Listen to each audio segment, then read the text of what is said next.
قرآن نے دو لفظ استعمال کیے، آدمی اور انسان۔ آدمی صرف حیوانی وجود ہے اور انسان اخلاقی وجود ہے۔ خدا کی منشا یہ ہے کہ ہم حیوانی وجود سے اخلاقی وجود تک پہنچ جائیں۔ صوفیہ اس سے الگ کیسے ہو سکتے تھے؟ میں یہاں ایک جرأت سے یہ کہنا چاہوں گی کہ صوفیہ فیصلہ کرتے ہی نہیں۔ فیصلہ تو ہمیشہ وہ کرتا ہے جو خود کو دوسروں سے برتر سمجھتا ہے۔ صوفیہ تو مجھ کو اور آپ کو اس نظر سے دیکھتے ہیں جیسے وہ ہمارے جیسے ہیں، اور ان کے یہاں جو یہ سوال آپ نے بہت اچھا پوچھا کہ وہ عشق کو سب سے زیادہ فوقیت دیتے ہیں اور ان کے یہاں علم اور عقل پیچھے رہے۔ عقل تو ہے ہی بہت پیچھے رہنے کی چیز۔ عقل آپ کو صرف ان چیزوں کا شعور دیتی ہے جنہیں آپ دیکھ سکتے ہیں، سن سکتے ہیں، چھو سکتے ہیں، لیکن جو کام کی چیزیں ہیں نہ انہیں آپ سن سکتے ہیں، نہ آپ انہیں دیکھ سکتے ہیں، نہ آپ انہیں چھو سکتے ہیں۔ تو کوئی دوسری چیز چاہیے جو ان چیزوں کا علم دے۔ اب علم کیا ہے؟ علم تو ہے جاننے کا نام، اور علم کو ہم اگر یہ سمجھیے کہ کتابوں کا انبار ہے تو قرآن کے لفظوں میں گدھوں پہ لدی ہوئی ہیں، اور اگر وہ علم عشق ہو کے، کیفیت ہو کے، احساس بن کے، شعور کے بن کے آدمی کے اندر اتر گیا تو وہ عشق ہے، وہ عرفان ہے۔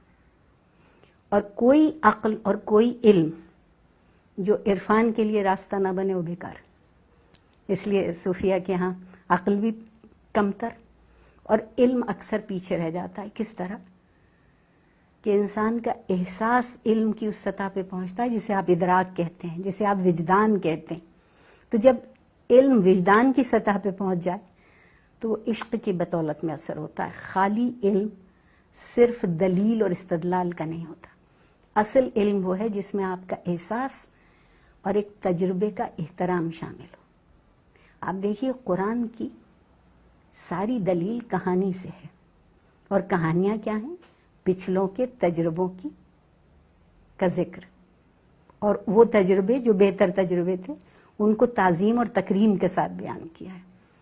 علم یہ نہیں کر سکتا۔ علم تو فیصلہ کرنے لگتا ہے، موازنہ کرنے لگتا ہے، آگے بڑھنے کی فکر میں رہتا ہے۔ یہ عشق ہے جو عرفان دیتا ہے، جذب کرنا سکھاتا ہے، اور کوئی عقل جذب کرنا نہیں سکھاتی۔ عقل کا تو جی چاہتا ہے جو کچھ اندر ہے اسے بھی باہر لے آئے۔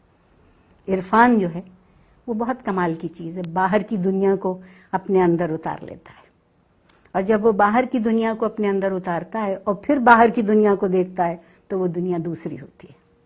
وہ دنیا وہ نہیں ہوتی جو صرف میزان سے اور توازن سے اور اس سے، اس چوں و چرا کی دنیا نہیں ہے۔